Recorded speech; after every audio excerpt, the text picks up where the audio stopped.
Kopi Dana Baba Girivanadari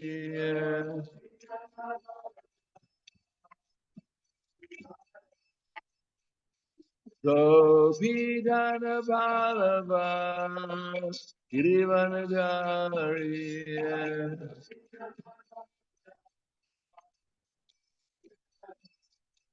Yasodanandana Brajajanarandana Yasodanandana Brajajanarandana Yamunatira Vanachari Yamunatira Vanachari Gairana Madhava Kunjabihari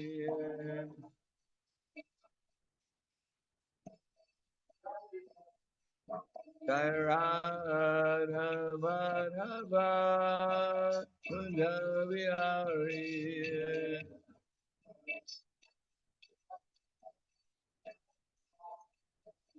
Gopidana Balava Girivanajari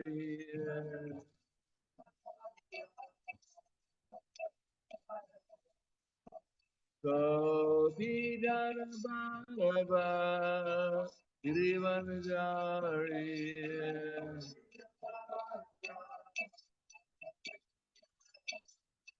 Yasodanandana Brajajanarandana Ranjana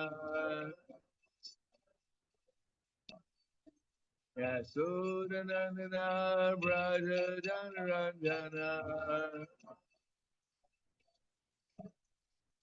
Yamunakira Vanachari Yamunakira Vanachari Gairana Madhava Kunjabihari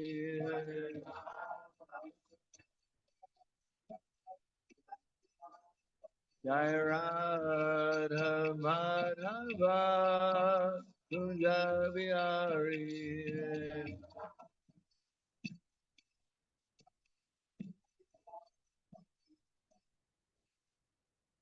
Jayo Vishupad Paramahansa Brahmadacharya Asadhara Siddhuti Siman is the one great Shalasi Bhaktivedanta Swami Raj Srila Prabhupada Ki Jai for Premanande Harival glories to the sound devotees all glories to Shri Guru and Shri Gauranga Om Agyanatimanandasya Gyananjana Salakaya Taksuramilitam Yena Tasmai Shri Guruve Namaha Shri Chaitanya Manobishtam Stapitam Yena Bhutale Swayam Rupa Gadamayam Dadati Swapadantikam Vandeham Shri Guru Shri Uttavarakamalam Shri Guru Vaishnavam Sha Shri Rupam Sagrajatam Sahagana Raghunatam Vitam Tam Sajivam Sarvaitam Savadutam Prijana Saitam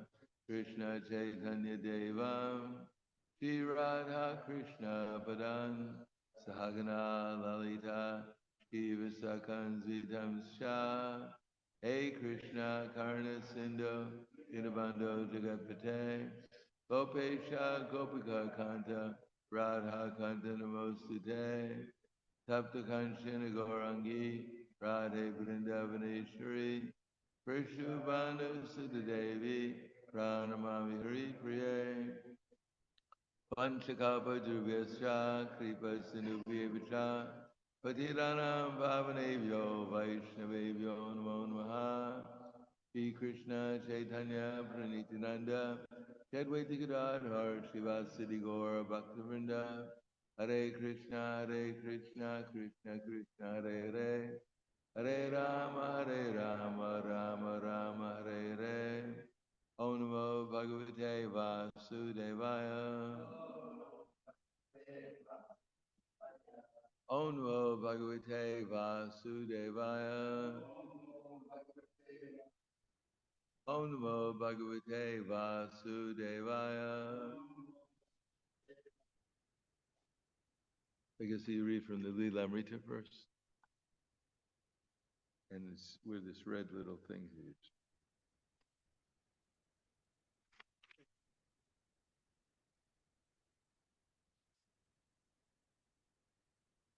Here. Make sure it doesn't start from here. Usually the next paragraph. But good stuff. We can stop. Shri Prabhupada Lilamrita in every town and village. Chaitanya Charitamrita states that unless one is possessed of Krishna Shakti, special power from God, one cannot propagate the chanting of the holy name. Kali Kali Naradharama, Krishna Nama Sankirtan, Krishna Shakti Vinanahe, Kara Pravartana. The fundamental religious system in the age of Kali is the chanting of the holy name of Krishna. Unless one is empowered by Krishna, one cannot propagate the Sankirtan movement. This verse describing Lord Chaitanya also describes Lord Chaitanya's servant, Srila Prabhupada. Had Srila Prabhupada not been empowered by Krishna, could not have inspired so many people to accept the chanting of Hare Krishna. According to the Vedic literature, a person with extraordinary spiritual endowment, Krishna Shakti, he is known as a Shaktivesh avatar. Although the word avatar generally refers to incarnations of God himself, the term Shaktivesh avatar refers to an individual empowered by God to enact the mission of God in this world. Srila Prabhupada Lilamrita Ki Jai.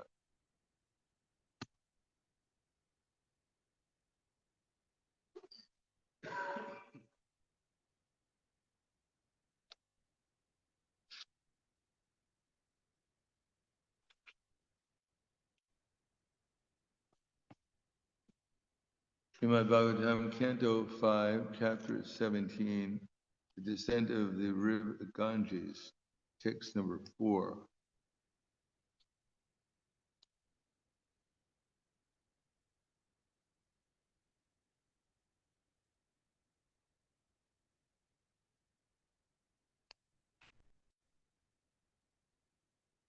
Just going to read the translation, the purport.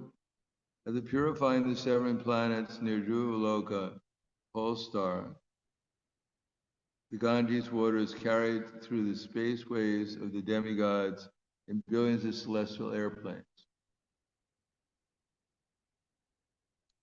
Then it inundates the moon, Chandraloka, and finally reaches Lord Brahma's abode, top Mount Meru. Looks like a lot of demigods are engaged in transportation of River Ganges water, billions of them. Purport. You should always remember that the Ganges River comes from the causal ocean beyond the covering of the universe. After the water of the causal ocean leaks through the hole created by Lord Ramadev, it flows down to Dhruvaloka, the pole star, then to the 7 planets beneath Dhruvaloka. Then it is carried to the moon by innumerable celestial airplanes. Then it falls to the top of Mount Meru, which is known as Sumera Parvata. That's why the water of the Ganges finally reaches the lower planets and the peaks of the Himalayas. And from there it flows through Hardwar and throughout the plains of India, purifying the entire land. How the Ganges water reaches the various planets from the top of the universe is explained here. Celestial airplanes carry the water from the planets of the sages to other planets. So-called advanced scientists of the modern age are trying to go to the higher planets, but at the same time they're experiencing a power shortage on Earth. If they're actually capable scientists, they could personally go by airplane to other planets, but this they are unable to do. Having now given up their moon excursions, They're attempting to go to other planets without success.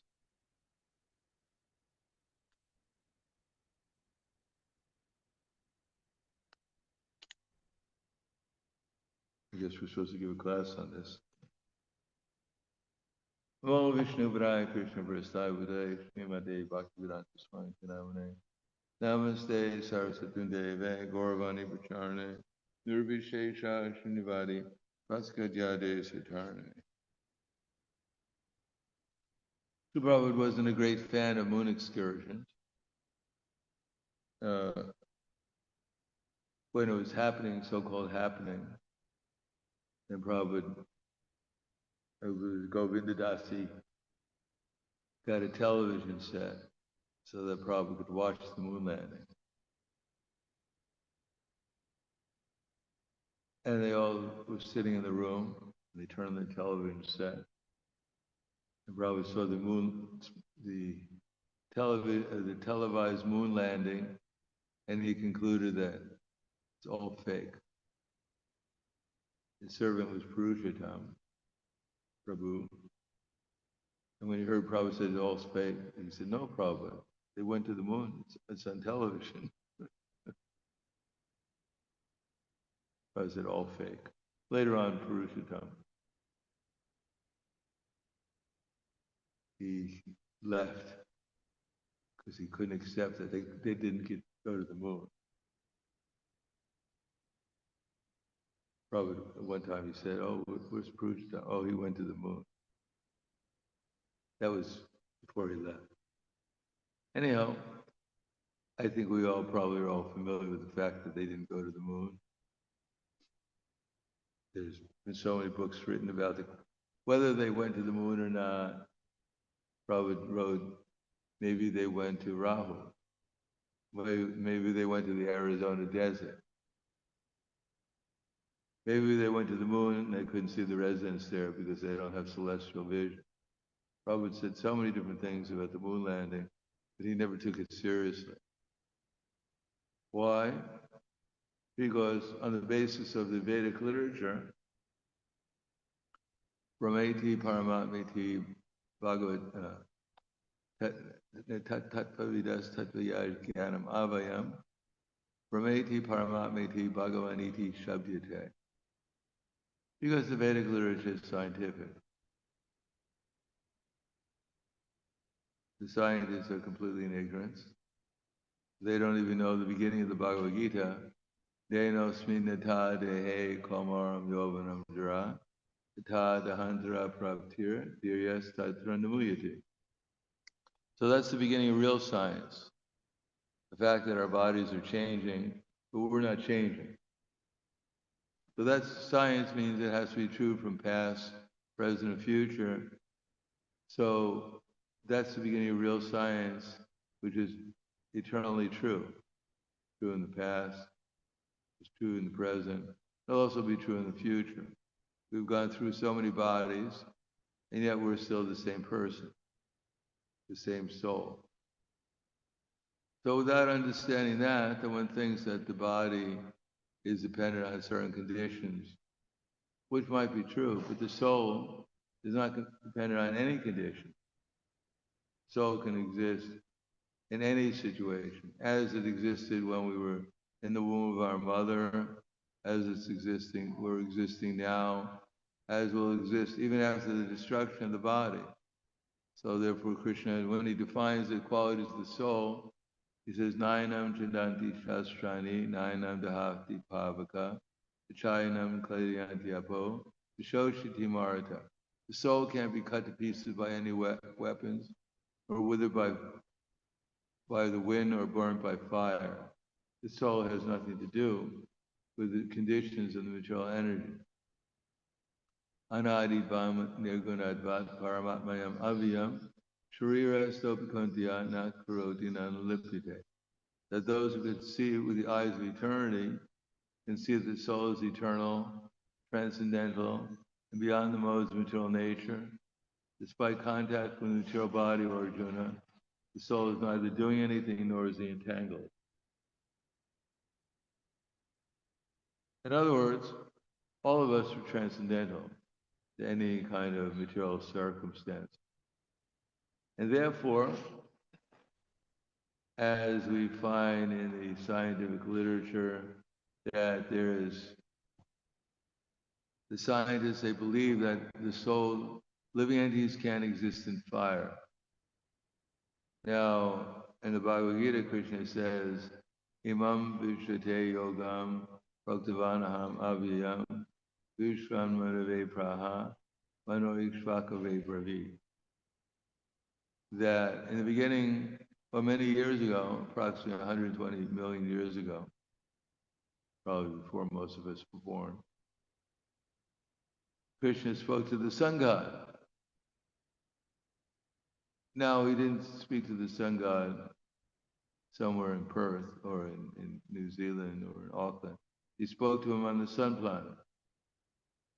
That was 120 million years ago. And yet Krishna wasn't burned to death. Not that. He spoke to the sun god and that was the end of it. No, the sun god, then he spoke to his son, Manu.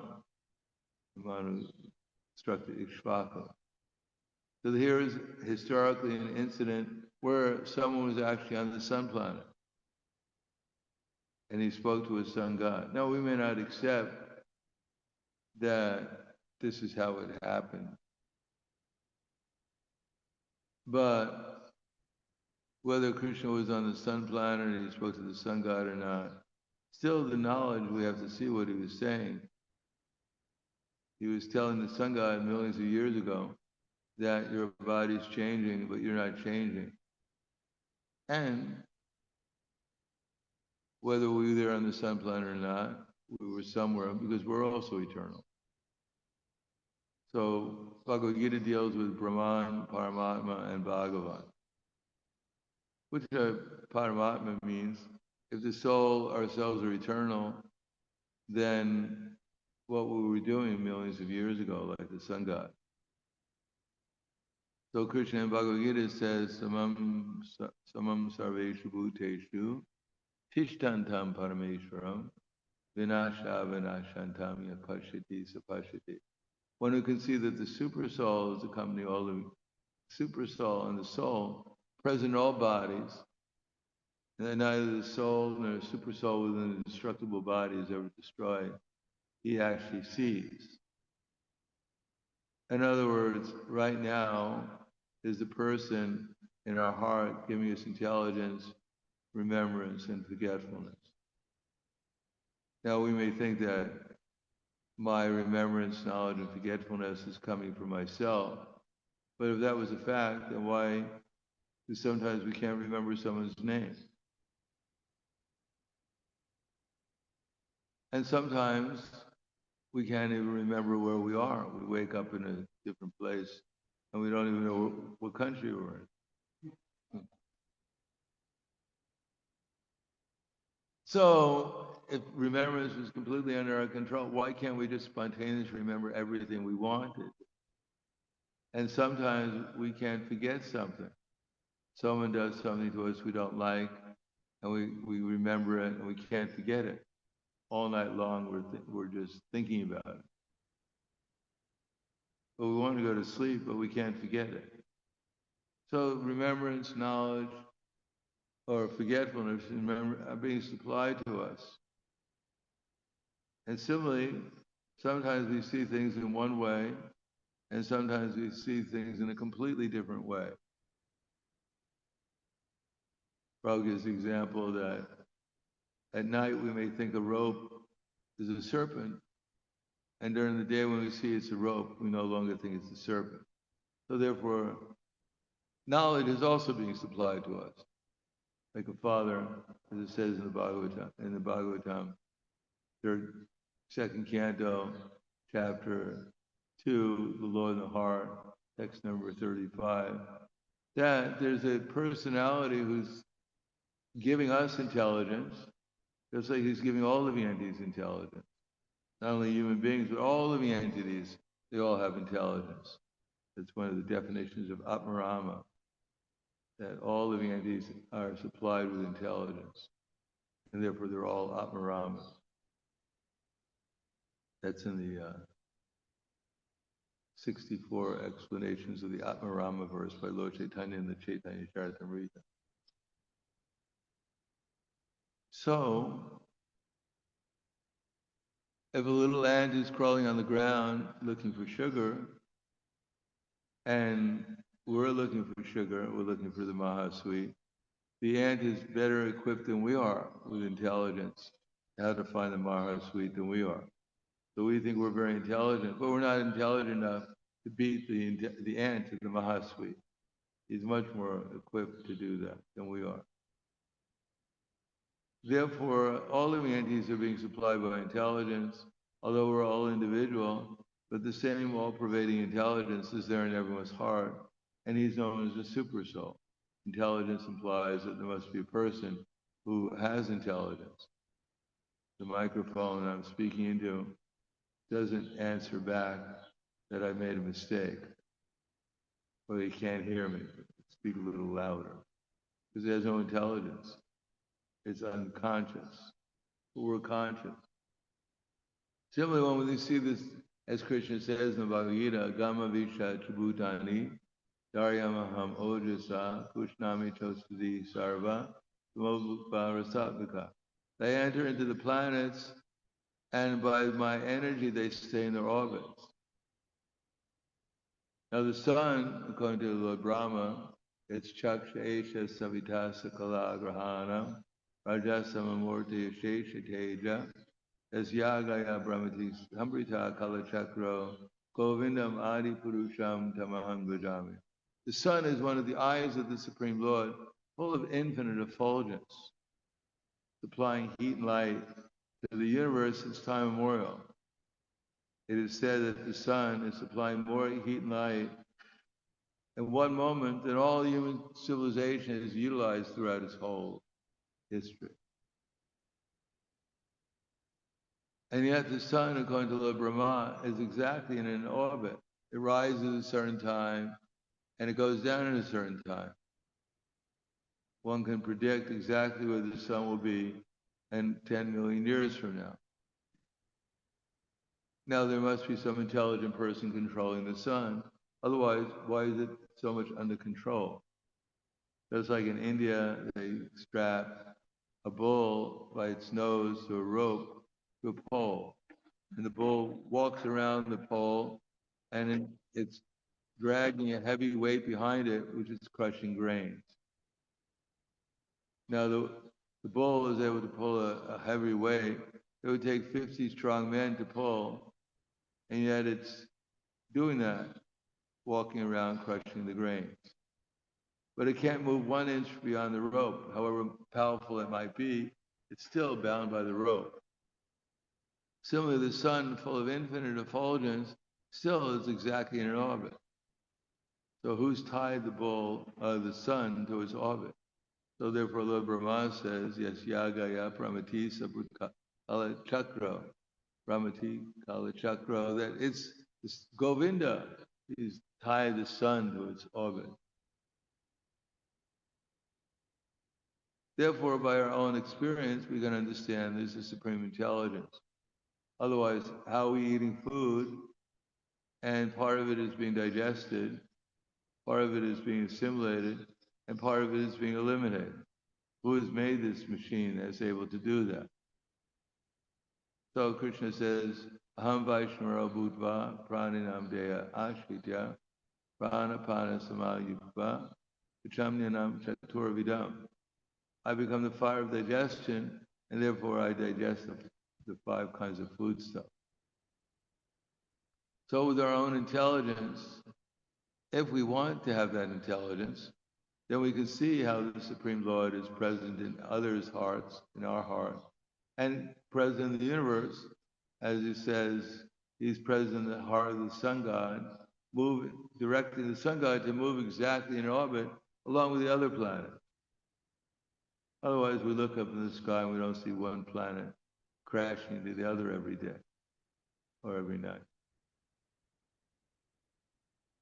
Just like the birds in the sky, sometimes you see hundreds and thousands of birds flying together in complete harmony. So who's created this system Scientists may create some drones, but they can't create drones who are so expert that you have thousands of them fly in the sky and they all make turns and go up and down so systematically as the birds do. And the birds are not flying by remote control. They're flying individually. And there's only one there's a pilot and a co-pilot and a passenger in each bird's heart. But it's all being systematically done because there's the same pilot is there in each one of the birds, super soul. Therefore, with a little intelligence, we understand the presence of the super soul if we want to. The Prabhupada writes that we can either utilize our intelligence, accept the eternality of the self and the presence of the super self, or else we can reject it and claim that everything is going on by accident. But even the scientists claim that everything is going on by accident, that if everything is by accident, why do they bother going to the university to get their PhD degree? Why don't they stay at home by accident? They can get their degree. Why do they go to work? Why not by accident they become rich? The whole universe came about by accident. Why can't they just get rich by accident? Why do they work so hard? Because they don't believe in accident. Matter of fact, there's no such thing as an accident. If two cars collide on the street, the police come and they ask what happened. They say, oh, don't worry about it, it was an accident. No, there must be a cause behind the accident. That's what they're looking for. Nothing happens by accident.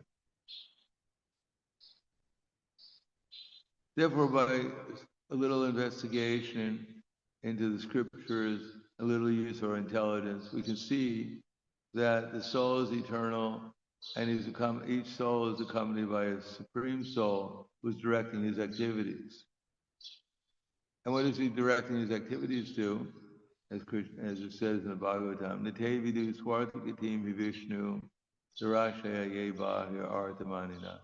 We should not think that the Supreme, who's created the universe and is directing the wanderings of all living entities within the universe, has nothing else to do but be an order supplier to innumerable living entities, souls within this universe.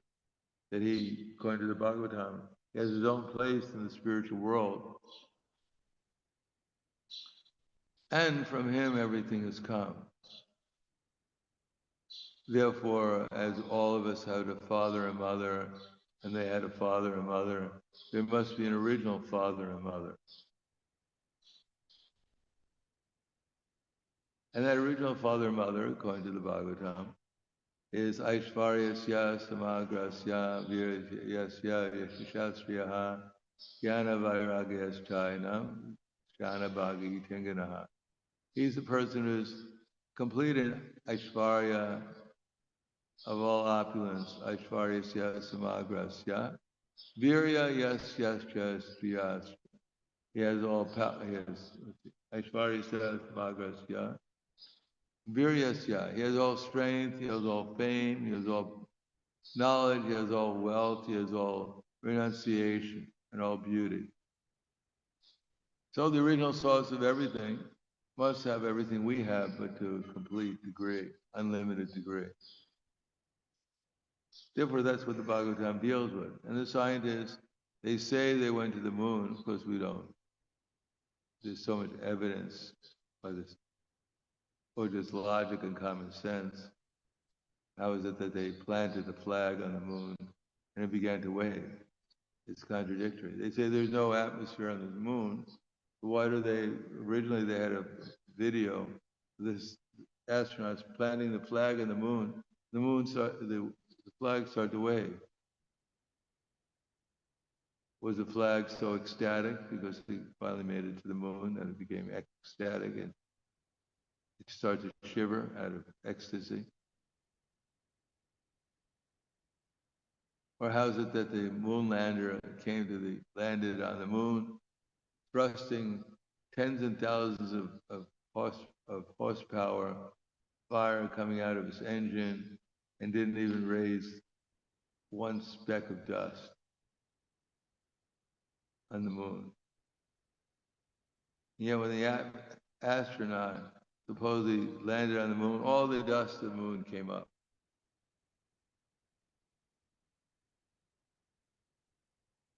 And every subsequent moon landing, supposed moon landing, when the rockets were firing down on the moon, not one speck of dust landed on the rover, just so they can be consistent in their cheating.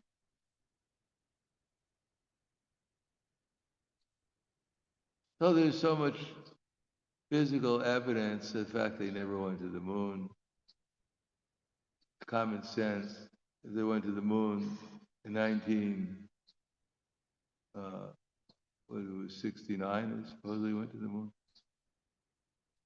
something like that. So in 1969, why don't they go back to the moon now? Supposedly the technology has advanced so much. So why can't they why don't we just, as they were selling tickets to go to the moon 50 years ago, well, and people bought tickets to the moon. Why don't we have an opportunity to, I don't think they gave refunds either. Why don't they make good on their ticket and we all, go to the moon, meet Chandra there?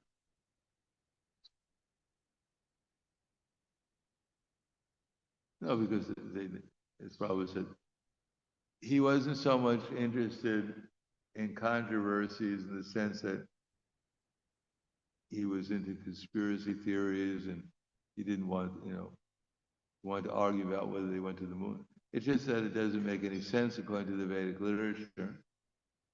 It's contradictory. In terms of absolute knowledge, real knowledge is Brahman, Paramatma, and Bhagavan. And that knowledge means that the soul can exist anywhere. And he exists on the moon, according to the Bhagavad Gita, where Krishna is giving us this knowledge. So why is it he's giving us perfect knowledge of Brahman, Paramatma, and Bhagavan?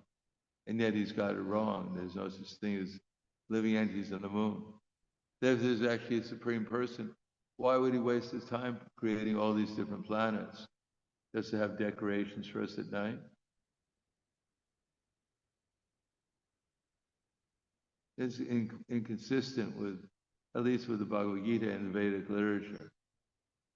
Besides that, the scientists were saying that living entities can't exist in fire, therefore Krishna can never go to the sun planet to speak to the moon and sun god. But they found, upon further investigation, that at the bottom of the ocean, there's fire coming out of the bottom of the ocean, 600 degrees centigrade. And living entities are living there in that fire. And when they're taken out of that fire, those living entities, when the temperature goes down to 400 degrees centigrade, they freeze to death. They're used to a warmer climate. So if living entities can exist in fire on this planet, why can't they exist in fire on the sun planet? In any case, as Prabhupada writes in the beginning of the Bhagavad Gita, that one lady was asked the Prabhupada, could he recommend an edition of the Bhagavad Gita in English? And Prabhupada said, well, both in India and America at that time, there are hundreds of editions of the Bhagavad Gita, but he couldn't recommend any of them because none of them touched on the spirit of the Bhagavad Gita. And he said the spirit of the Bhagavad Gita is that Krishna is the Supreme Personality of Godhead, as declared in the literature such as Brahma Samhita and Srimad Bhagavatam. Great personalities, they also declare it, such as Sankaracharya, Madhvacharya, Ramanujacharya, and later on Lord Chaitanya and Bhaktisiddhanta Thakur. They all declare that Krishna is the Supreme Personality of Godhead, as he says in the Bhagavad Gita. He also explains that this knowledge must come in succession because there's nothing to be added to it or subtracted to it. And that every one of us has a relation with Krishna. So if one examines Bhagavad Gita, well, in the proper attitude, as Krishna told Arjuna, Bhaktosi me sikha cheti sahasram hitam uttamam seva mayate vyo yogo prokta paratana bhaktosi me sikha cheti rahasam hitam uttamam. That I'm explaining to this knowledge because you're my friend and devotee. Where he says in the 9th chapter, idam te tu guyatamam pravaksham anushuyave jnanam vijnanam sayitam yajgatva moksha se shubha. Because you're never envious of me, Arjuna, I'll explain to you this knowledge. So because Arjuna is Krishna's friend and his devotee, therefore he was able to understand the Bhagavad Gita. But if one is envious of Krishna, then one will never understand that there exists a person on the level of Krishna. Because Krishna will not allow them, because they don't want to. It's the last thing I want to find out, that they're not God. Nor is there any possibility in the future of them ever becoming God. And God is so qualified that no one could ever compete with him.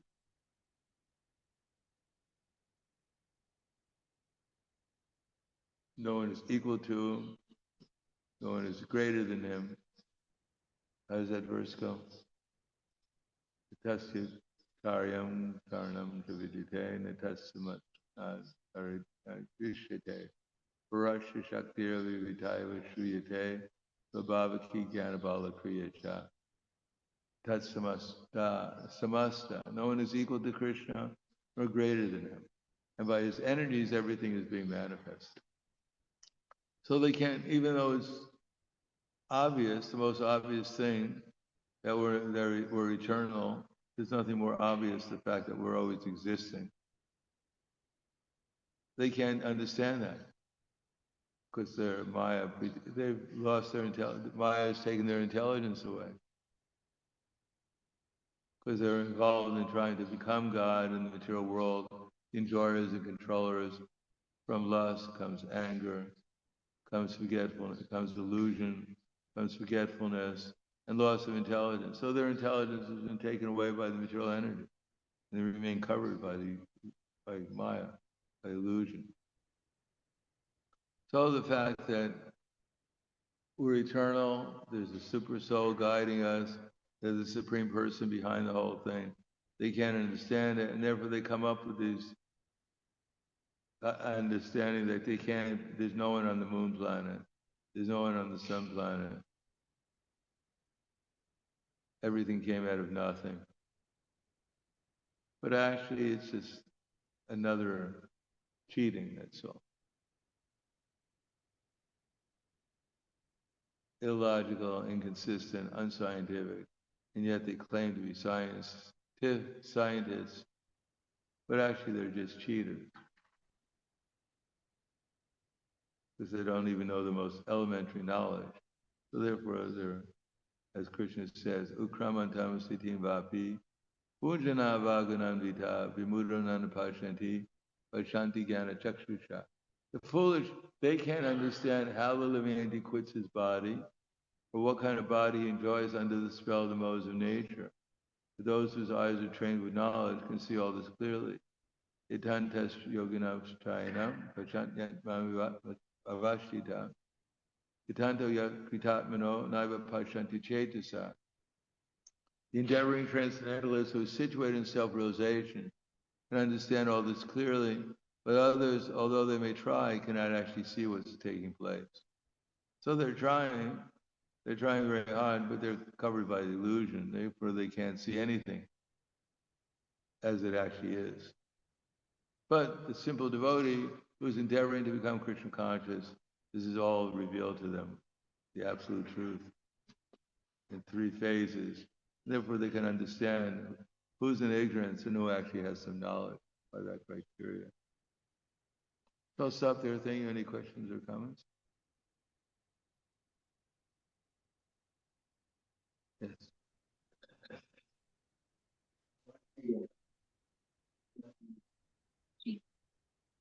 Guinea, city, X, city, and the X explaining nicely. means that they don't know. How did it happen?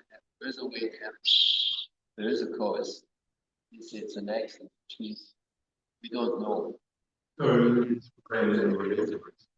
It's like Rob was talking about university professors of Hinduism in Detroit. And the professor of Hinduism said, big university, asked Prabhupada, he said, Swamiji, can you tell me what is the definition of Hinduism? So Prabhupada, he said, you're a professor of Hinduism, you don't know what the definition is. So then he turned to Srup Damodar, Prabhu at that time, had a PhD in chemistry. He said, Srup Damodar, here's a professor of Hinduism at a big university in America, and he's asking me for the definition of Hinduism. What does that call Srup Damodar? And Srup Damodar says, he's a cheater, Prabhupada. He's a cheater. They claim to be scientists, but they don't know. They claim it's an accident, but they don't know how it came about. And they say they're not scientists, they're cheaters. Best they're students. They shouldn't claim that they're teachers, because they have no knowledge to teach. By their own admission, they say it's an accident. Came about. You mean they don't know how it came about? It means that what are they bother telling us? Any fool can say it came about by accident. Just cheating. Claim to be learned, but they don't know. And yet they're putting forward as evidence.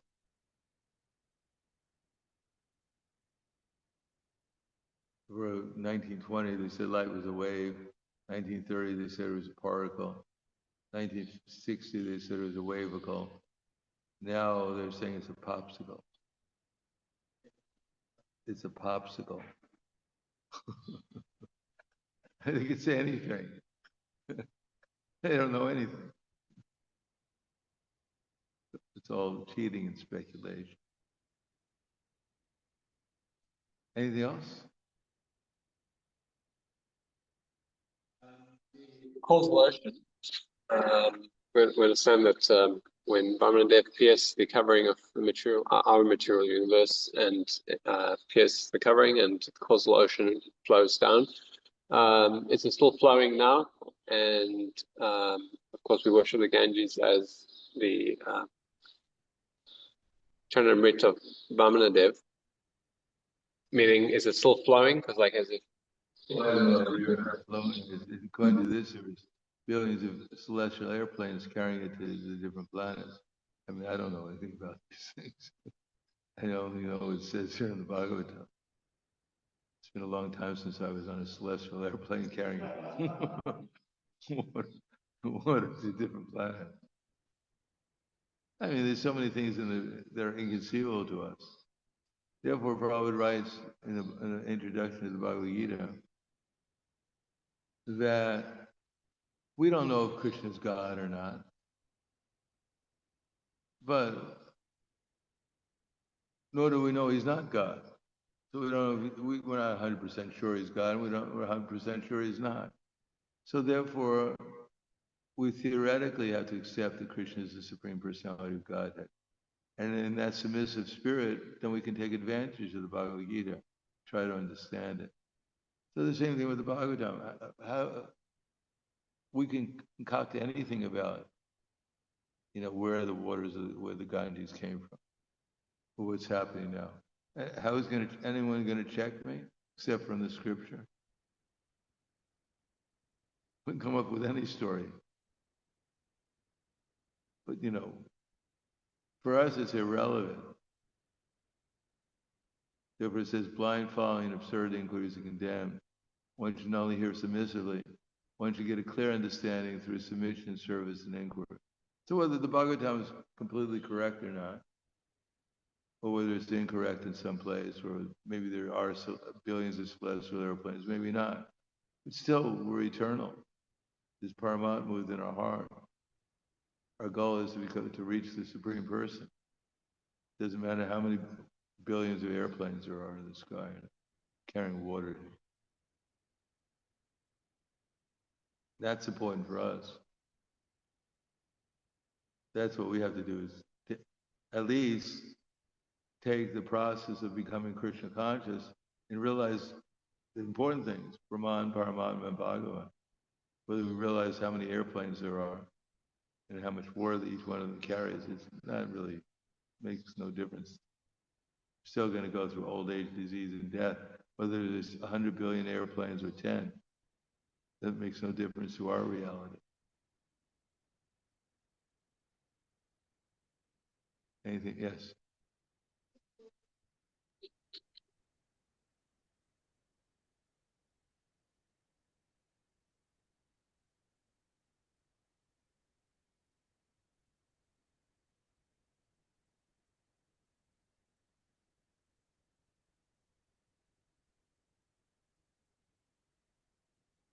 Let's hope he reads the Bhagavad Gita more than people.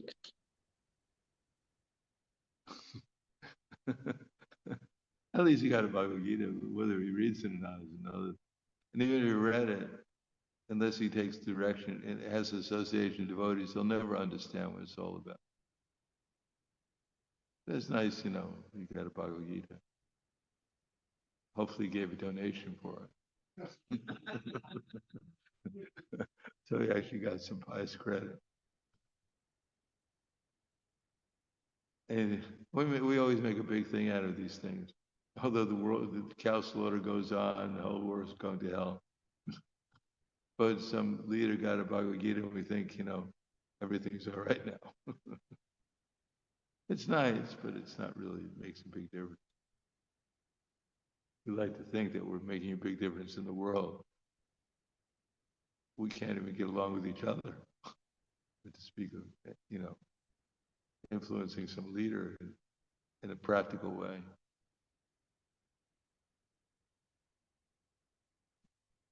Anything else? Yes.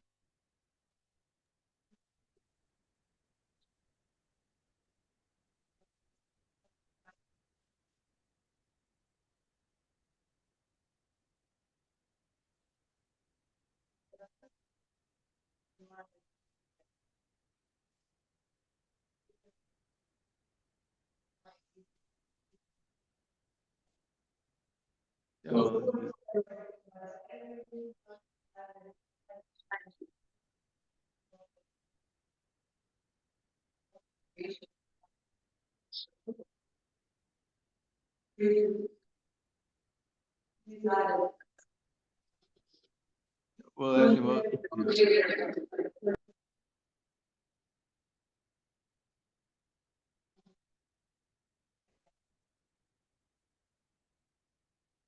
actually, keep the doors open. Maybe one day he'll find his way out.